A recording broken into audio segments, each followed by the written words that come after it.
meron tayo ritong konting katuwaan. Negi, iabot mo kay ang ating dalawang kaya vlog. Yung G nakalagay, ganern. Yung isa naman, PG, pak ginalingan. So, meron kaming babanggitin na pangalan ng mga individual, tapos i-rate mo sila. Pag gusto mo sila o aprobado ka sa kanila at sa ganap nila, PG, pak ginalingan. Pag ikaw naman duda at hindi mo masyadong feel, G, ganern, ganern. Okay. Ito ang mga pangalan. Una, President Duterte. Naku, dapat SPG. SPG kasi, Super President Galing! ay! In fairness, Super President galing. Solid. SPG. Kaya wala dyan kasi wala tayong SPG. SPG siya. Ito ang next. Senator Trillanes. Wala bang letter B? Ano yung B? Bugok? Pwede ba namin i-ere yun? Yung sinabi? Hindi, unfertilized egg lang namang ibig sabihin nun eh. Hindi nag-mature. So, pag in-ere namin yan, pwede namin i-ere yun. SPG naman kayo, di ba?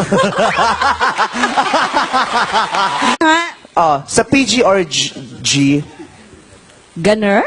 ganern. Bakit ganern? Troll yan eh.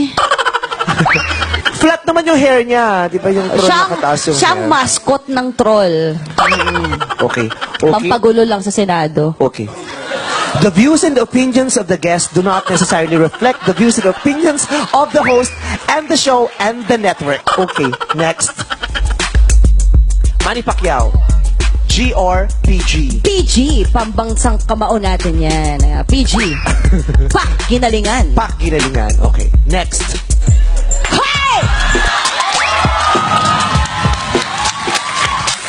Hey! Wala nang iba dito, no? Walang S. Ano kung S, ano yung S? Saba.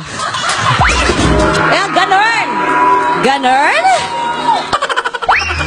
The views and opinions of the guests do not necessarily reflect the views and opinions of the host, the show, and the network, and the entire country.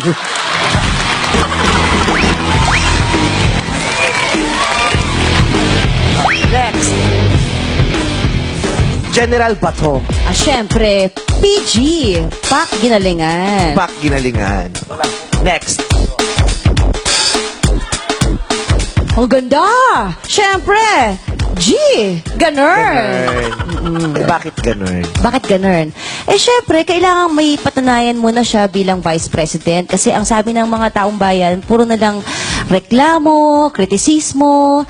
Samahan din po natin ng aksyon, pagtulong sa kapwa. But as our Vice President, are you willing to support her? Of course, oo naman. Oo naman, syempre, Vice natin ngayon yan eh. At sabi nga niya, ang kritisismo, dapat tinatanggap ng mga public officials. So, dapat open din siya doon. Okay. So, ganun siya sa'yo for now. Ganun. Okay.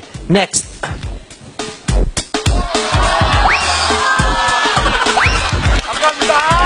Pwede yan sa TV. Oo naman. Yung ganyang mukha, pwede yan. Oo naman. Naku, Horror. Wala namang horror dyan. Natural beauty ang tawag dyan. Kaya, pak, ginalingan! Sorry. Natural beauty.